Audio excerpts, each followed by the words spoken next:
मेरी परवरिश एक साधारण परिवार में, किसान के परिवार में, मेरे पिताजी किसान थे। वहाँ पर मैंने प्राइमरी स्कूल किया और हाई स्कूल सुरपुरा में गए जहाँ मेरे चाचा जी टीचर थे। वहाँ से मेरा सिलेक्शन हो गया राष्ट्रीय इंडियन मिलिट्री कॉलेज देहरादून के लिए। बिहार से एक ही सीट होता था। हम तो ट्रेन वगैरह कहीं नहीं बैठे थे, सीधे सुरपुरा से पहुँच गए देहरादून। उसके बाद में फौज का कैरियर चलता रहा। एनडीए किए, आईएमए में थे, टॉप ब्रैकेट में थे। तो मेरे से पूछा गया कि आप क्या ज्वाइन करना चाहते हैं। उस समय मैं बहुत प्रभावित था फील्ड मार्शल मानेकशॉ से। तो मैंने फील्ड मार्शल मानेकशॉ की रेजिमेंट 8 गोरखा राइफल ज्वाइन की और as a second lieutenant Delhi में जब मैं पोस्ट हुआ तो उनसे मिलने का मौका मिला। वो मेरे आइडियल बने रहे और जब वो 2008 में उनका देहांत हुआ तो मैं उनके साथ था 4 दिन। और वो हमारे रेजिमेंट के पहले कर्नल ऑफ द रेजिमेंट होते हैं। कर्नल फादर फिगर होता है और मैं 8वां कर्नल ऑफ द रेजिमेंट था जिनके हाथों में उन्होंने दम तोड़ा। तो मेरा लगाव उनके साथ हमेशा लगा रहा। फिर उसी बटालियन को मैंने कमांड किया। इंडियन आर्मी के जो लोग जानते हैं सबसे कठिन इलाका होता है सियाचिन ब्रिगेड। मेरे को सियाचिन ब्रिगेड कमांड दिया गया सबसे ज्यादा टाइम के लिए। उसके बाद मैंने कुपवाड़ा डिवीजन में कमांड किया जहाँ पर कि 2005 में अर्थक्वेक आया था। वहाँ का पूरा रिहेबिलिटेशन करवाया।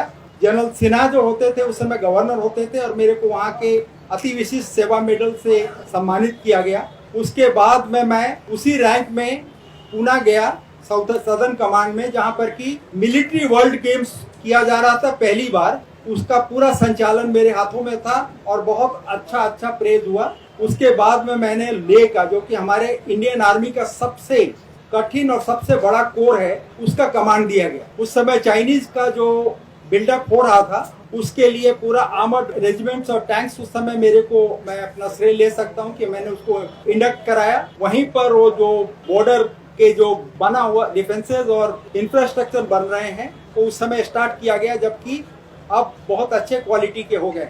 उसके बाद मैं आर्मी कमांडर बन करके जयपुर में गया। जयपुर में 1 साल काटने के बाद में मेरे को दिल्ली में वाइस चीफ के तौर पर बुला लिया गया। वाइस चीफ के तौर पर जब मैं था तो उस समय उत्तराखंड का जो त्रासदी हुई थी उसका पूरा ऑपरेशनल कंट्रोल मैं ऑप्स रूम से किया। और उसके बाद जब मैं रिटायर किया 2013 के अंत में, एक दिन भी गैप नहीं था मेरे लिए। 4 साल के लिए मेरे को आर्म फोर्सेस ट्रिब्यूनल में एडमिनिस्ट्रेटिव मेंबर के तौर पर वहां पर नियुक्ति किया गया।